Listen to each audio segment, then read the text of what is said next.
Good. Not really original title. Can we use that? Ich liebe dich. Find a different title, yeah. Ich habe Sehnsucht nach dir. No, been used before. No. But someone comes in like a new artist, Ich liebe die Berge und du bist wirklich toll. This kind of thing. Du hast super Beine. Yeah, and so on. They come in with the text, the lyrics. It's a new artist, fantastic. We'll sign them up.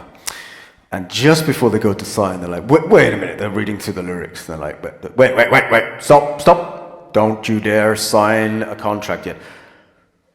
Where the fuck is Sehnsucht? We need Sehnsucht in here. No, we can't. No, I'm sorry, we can't record this song, and we will definitely not publish this song without Sehnsucht. Has to be there somewhere. I'm sorry,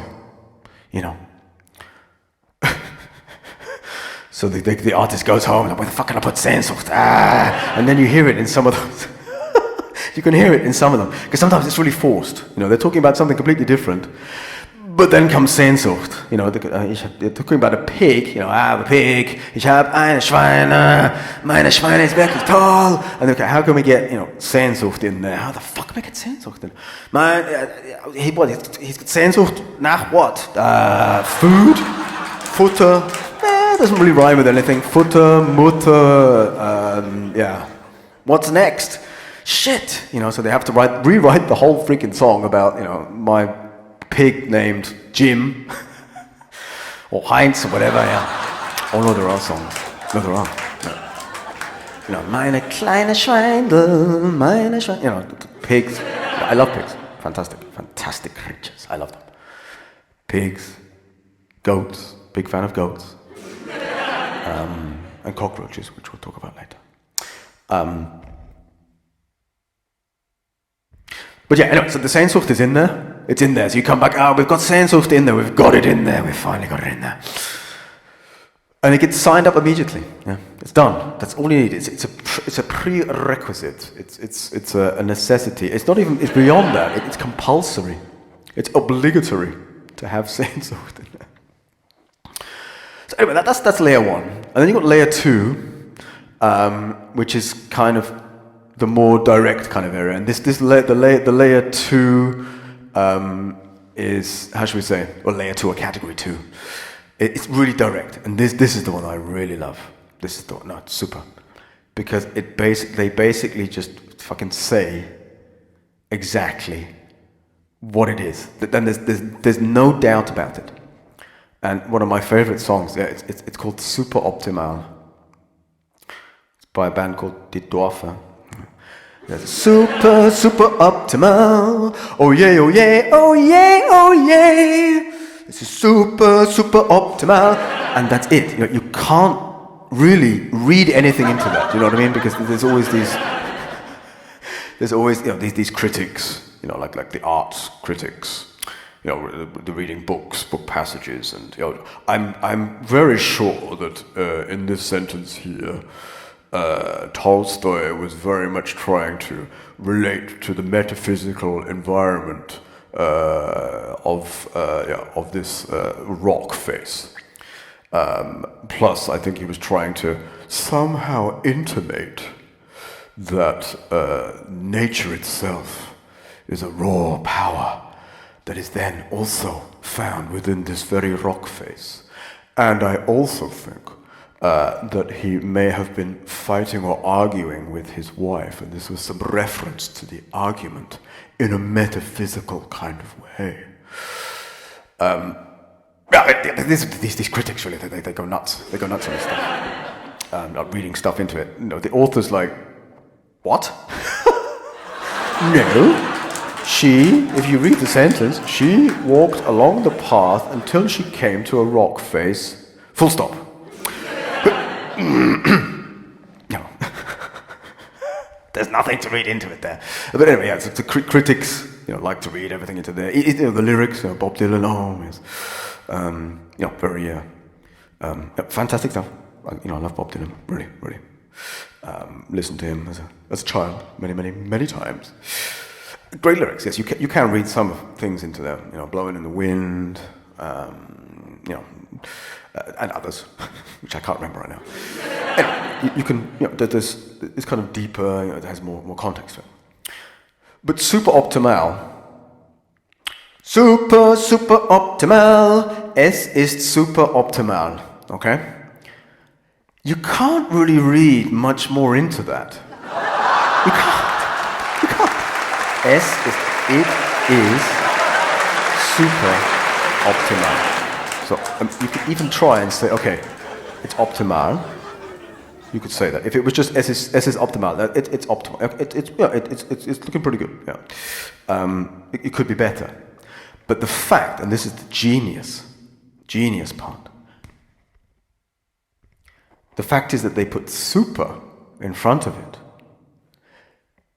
You can't question it. You can't question it. It is super optimal. It is super optimal. You can't even translate it into English. It's just fucking clear. Es ist super optimal. It is basically fucking amazing. It's fucking amazing, I think, is the best way of describing it. And how can you even go beyond that? You know?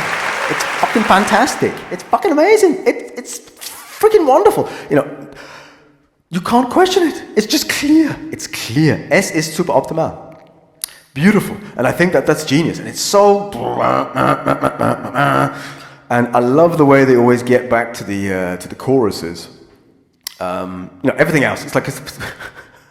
Because with many other songs, it's the same thing. It's the same thing.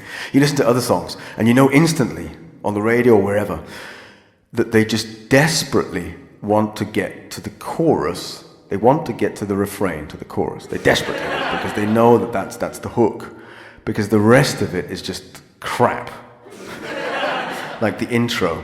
They just desperately want to get to the chorus. Like that. Yeah, whatever it is, Oh yeah, baby, oh yeah. Whatever it is, that's not a very good hook, but anyway. Whatever the chorus is, you can hear that in any song, anywhere in the world.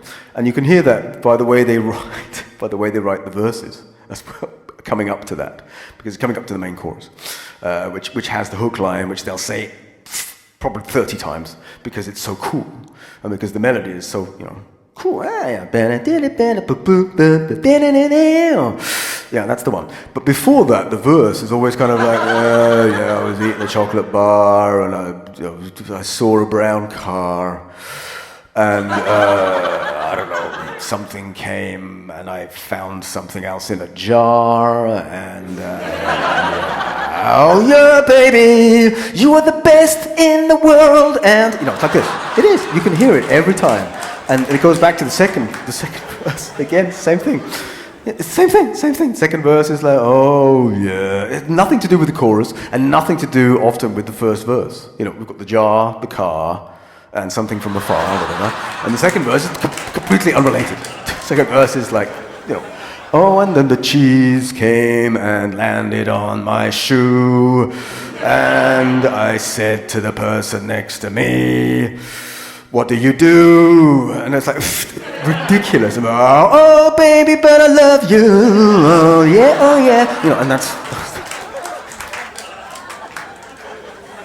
those are the songs. You can see them. They stand out a mile away. As soon as they come on the radio, if I'm eating something, then it's it's on the wall. And there are some exceptions to that, like "Cake by the Ocean." Oh yeah, it's very similar, because the lyrics, and this is what tricked me with "Cake by the Ocean." This is what tricked me with that one, because the lyrics at the beginning, the verse is like, "Oh, touch my mouth, missing like a making gas man," all this kind of stuff, which makes no sense. I'm like, okay, we're going to rise up now to a key chorus here, and then we're going to understand what they're saying. And it goes, "Cake by the ocean," and that was the hit line there. "Cake by the ocean," and then it goes back to the verse again. And I was listening. I was like, honestly, I didn't understand. I hadn't read anything about it. I didn't know what he was saying. It's like, take me by the motion. It made no sense. It made no sense. And they went back to the verse again. It's like, again, with Megan Gassman. I don't know what on earth that is. Megan Gassman. Something to waist up with the masterpiece and like all this kind of stuff. I was like, what on earth is this? It's a great song, you know. Keep on cake by the ocean, you know, great song. And I came home and of course I tried to find the lyrics that weren't written by a thrash metal band.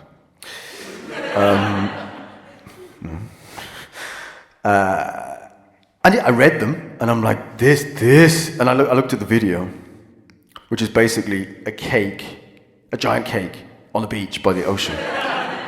And I was blown away. I was like, this is amazing. This is amazing. This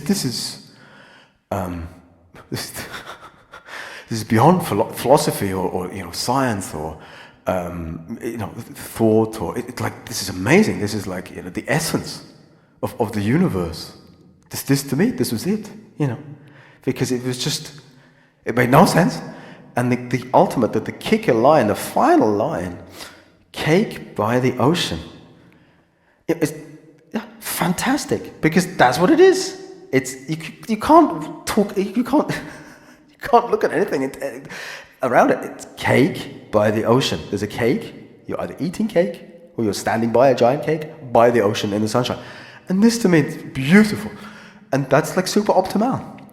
It's a super optimal. You know, it's perfect. It's so clean and so pure. Yeah, the other one, hey, wir wollen die Eisbären sehen. Oh, you know this one? Hey, wir wollen die Eisbären sehen. Oh, I can't remember who sang that one, but anyway, again, you can't really read much into that, you know. Hey, we want to see the polar bears. End of story. It's beautiful, beautiful. Yeah, so SchlagerMusic, I love it. Yeah, it's really nice. It's really clean and pure, and of course, you know, David Hasselhoff always wanted to be a Schlager singer. Yeah, that's true. He ran his little shorts off to be a Schlager singer, and obviously after everybody realized that the water in in Baywatch, it was set in California, I think. Yeah, I don't know if everyone been swimming on that beach there, you know, where they kind of shot Baywatch down there. Yeah, it's fucking freezing. It's freezing.